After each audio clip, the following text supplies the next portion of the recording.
Hello and welcome to a video about the 270 Winchester, one of the larger popular deer rounds in the UK. Not so popular down here, but sort of ever popular up in Scotland, that sort of thing. This is a long action bullet, which means we're sort of up and above the 243 into long brass types, long action rifles to take this type of ammo. So we'll start with a bit of history. 270 is a neck down 3003, 3006. Neck down meaning it's run off a, the original case was a 3003, redesigned in 3006 production to be for a military rifle, obviously, hence Springfield Armories. That was necked down in 1925. It began actual production, probably necked it down before then to be fair, but actual production started in 1925. As you can see, it's a bit of a beast. It was marketed originally as a long-range rifle shooting big game caliber for shooting, it's marketed with an effective range of 400 to 1,000 yards, and it is effective, of course, at those sort of ranges. However, modern day would say that, especially in England, we're never going to shoot 1,000 yards at an animal. Rare to shoot 400 yards, really. So much so that it took the 3006, necked it down to take a lighter head.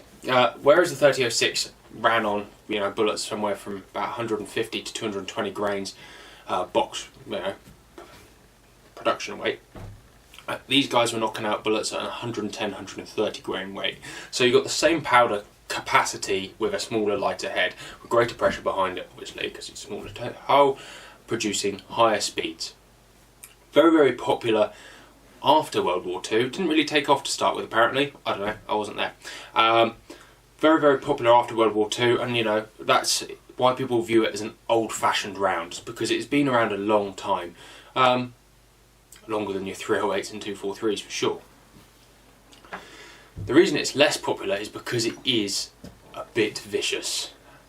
For body shooting row and that sort of thing, it is a little bit excessive. However, that's why we like it. We've got an awful lot of nicknames: the 270 Megadeth, the 270 Brown Bit Basher, because you've got to do is aim it at the brown bit, pull the trigger and the deer falls over. They are a good bullet.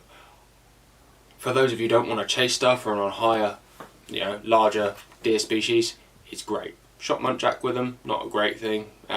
Shot row with them. On row, actually, bullet choice is very, very important. They're not a bad bullet by any shape or means. So let's have a little look at what we've got in front of us. We've only got two types in stock, which is again the problem when you're not buying anything that's 243, is bullet variety. Usually we have three types, 140 SSTs, 130 SSTs and 130 soft points. Here you go, there's a row of 130 soft points. Very, very good bullet. Let's have a little look at the ballistics. Okay, these are both 130 grain bullets, however they really are very, very similar. However, this particular one is 3,200 feet per second, and this one is 3,060 feet per second. That's fast. I think what anyone says, 130 grains of lead travelling that fast, that's fast. That allows us to be bang on at 100 yards with these, and you've only got a foot of drop at 300 yards, 3 inches at 200 yards. That's not bad. That is essentially if you're on at 100, aim an inch at 100, you bang on at 200, and for 300 yard shots, which not many of us will take, you've got then, 9 inches of drop, 10 inches of drop. That's alright, that's an acceptable amount. That's the sort of thing you can learn and get used to. Which with the 3006, heavier bullets, you're probably looking at, 16, 17 inches, which suddenly you're starting to aim over animals' backs, which is never a nice thing to have to do. This, going a little bit faster, dedicates that if you zero an inch high at 100 yards, you're bang on at 200 yards, which isn't bad for the extra 180 feet per second, it reckons.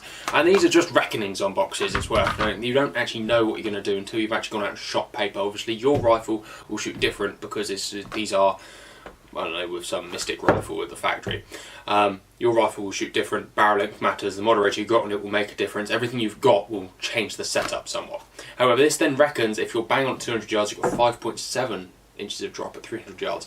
That would indicate that these 180 feet per second makes that much difference. That's pretty good. However, I've shot these. I say these were probably a little bit optimistic on drop evaluations. However, I'd also say that these are probably more realistic. But you've actually got to go out and shoot your rifle to see where it goes. Either way, at 500 yards, this one's saying that you've got 33 inches of drop on your 100, 200 yard zero. So what's that? 2.5, 3 foot. That's a fair amount, but 500 yards is a long way for a bullet only to drop that much. About that. Off camera amount. There you go. I can be completely non-committal. Hence, it's so popular up north in Scotland, that sort of thing, where longer shots are possible. Around here, you don't really ever have to calculate drop. It's a rare thing to shoot a deer at 200 yards plus, and when you do, you're aiming bang on it. When you step into the 300-400 yard realms, that is when you have to look for a bullet like this, especially if you're shooting a lot of red, fallow, seeker, big bucks, big stags. These heavier bullets, these big knockdown power bullets are very important. Deliverance, a word I touched on in the 243 video. These bullets have immense deliverance. The holes they produce and the damage that they produce is obscene. This isn't great for meat damage, however, for those of us who've got to get cull animals done or so on and so forth, it's great. You can go out, you go bang, bang, bang, and they're going to be exactly where they were standing but led down dead. It's rare to see anything run when you shoot it with a 270. They are very, very good bullets. Very, very good bullets for that. However, if you're looking to preserve meat damage, you can't take engine room shots. However, for head and neck shooting, again, use the ballistic tips, and they have so much expansion. That's you know, it's cool. It's not cool, that's the wrong word. Very, very effective, extremely effective. Let's talk for a second before we finish about bullet variety. With the 270, there's an awful lot of variation, like with any ammunition. The problem being is what you'll buy in a shop will be your 130, 140 grains. What is possible, in the realms of possibility, if you home load, is you can produce a bullet in 90 grain projectile. A 90 grain projectile, that's pretty light. That's 243 with, you know, double the powder weight behind it potentially. That's pretty good going if you really want to burn your barrel out. All the way up to 180 grains, so it's very capable of taking wild boar, big stuff if you really want. And you can produce a big, fat, slow round. I know you can download it all the way to about, you know, slightly heavier one, about 150s, all the way down to about 2.5, 2.4 FPS, which is isn't slow by any means, but it is a nice round. It's not going to muller the stuff, but then that kind of defeats the point in a 270 Megadeth brown bit basher. It really is the, you know, weapon of choice for people who want to get stuff dead.